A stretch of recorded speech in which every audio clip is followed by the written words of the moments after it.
जब वो लावा पकता रहता है ना तो फिर एक ना एक दिन उसने फटना ही होता है। तो वो हफीज़ जालंधरी कहते हैं कि पाकिस्तान का हाल ये हो चुका है कि यहाँ किसको आज़ादी है? शेरों को आज़ादी है। आज़ादी के पाबंद रहें, जिसको चाहें चीरें फाड़ें, खाएं पिएं आनंद रहें। और फिर किसको आज़ादी है? सांपों को आज़ादी है हर बसते घर में बसने की, और आदत भी है डसने की।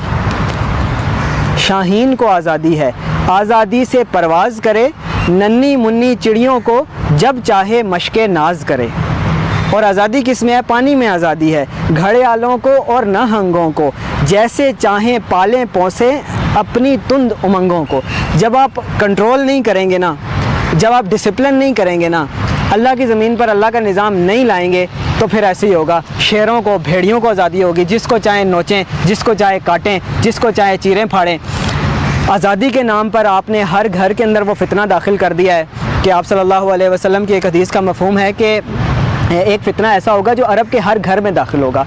आज मैं और आप उस दौर में रह रहे हैं कि हम यहाँ बैठे हैं, हमारे बच्चे टिकटॉक बना रहे होते हैं। हम उन्हें लाख कुरान की तालीम दें, लाख दर्स पढ़ाएं, लाख उन्हें अच्छी चीज़ों की तालीम दें, इंटरनेट जो है बार बार जाके उन्हें पोक करेगा, बार बार जाके उन्हें उस फितने की तरफ बुलाएगा जिससे हम उन्हें बचाना चाहते हैं। उसकी अच्छा इस्तेमाल भी है, मैं ये नहीं कह रहा कि सिर्फ बुरा इस्तेमाल है, लेकिन ये है कि फ़ितना ऐसा ही होता है कि जिसमें आपको पता नहीं चलता हक़ क्या है, बातिल क्या है। आप अक्सर लोग हक़ के लिए किसी चीज़ में आते हैं, वो बातिल का शिकार हो जाते हैं। तो लेकिन जो लोग हक़ तलाश कर रहे होते हैं, अल्लाह ताला उन्हें हक़ ज़रूर दिखाता है। तो ये जो लाहौर में इंसिडेंट हुआ है, बुनियादी वजह यह है कि ये नाकामी गवर्नमेंट की नाकामी है। आप सल्लल्लाहु अलैहि वसल्लम की जो तरबियत याफ्ता लोग थे, जब उन्होंने निज़ाम हुकूमत कायम किया तो क्या हुआ कि एक गडरिया दौड़ता हुआ मदीना शरीफ की तरफ आता है, शहर की तरफ आता है, और आकर कहता है कि बताएं। लोगों से पूछने लगा, शोर मचाने लगा कि उमर को क्या हुआ रज़ी अल्लाह ताला अन्हु। लोगों ने कहा तुझे क्या हुआ कि तू उमर के लिए शोर मचा रहा है? उमर तो ठीक ठाक है। तो उन्होंने कहा मुझे लगता है उमर दुनिया में नहीं रहे। गडरिया कहने लगा मुझे लगता है उमर दुनिया में नहीं रहे। उन्होंने कहा उमर को कुछ नहीं हुआ, तुझे क्या हुआ? उसने कहा कि मैं जब से उमर इक़्तिदार में आए, जब से उमर खिलाफत में आए हैं, किसी की जुर्रत नहीं थी मेरी भेड़ों और बकरियों की तरफ मैली आंख से देखे। आज एक भेड़िया मेरी भेड़ निकाल कर चला गया सहरा में, जंगल में, जहाँ पे कोई डिसिप्लिन नहीं है, कोई कानून नहीं है, वहाँ पे कोई पुलिस नहीं थी उमर फ़ारूक की।